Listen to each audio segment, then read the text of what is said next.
یحییٰ بن یحییٰ تمیمی اور ابو بکر بن ابی شیبہ نے کہا ہمیں ابو احوص نے حدیث بیان کی، انہوں نے ابو اسحاق سے، انہوں نے موسیٰ بن طلحہ سے اور انہوں نے حضرت ابو ایوب رضی اللہ عنہ سے روایت کی۔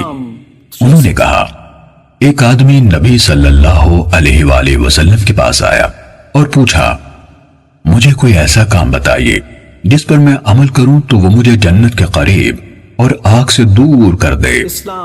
آپ صلی اللہ علیہ وسلم نے فرمایا یہ کہ تو اللہ کی بندگی کرے، اس کے ساتھ کسی کو شریک نہ ٹھہرائے، نماز کی پابندی کرے، زکوٰۃ ادا کرے اور اپنے رشتہ داروں سے صلہ رحمی کرے۔ جب وہ پیٹھ پھیر کر چل دیا تو رسول اللہ صلی اللہ علیہ وسلم نے فرمایا اگر اس نے ان چیزوں کی پابندی کی جن کا اسے حکم دیا گیا ہے تو جنت میں داخل ہوگا۔ ابن ابی شیبہ کی روایت میں ہے اگر اس نے اس کی پابندی کی تو جنت میں داخل ہوگا۔ صحیح مسلم حدیث نمبر 106۔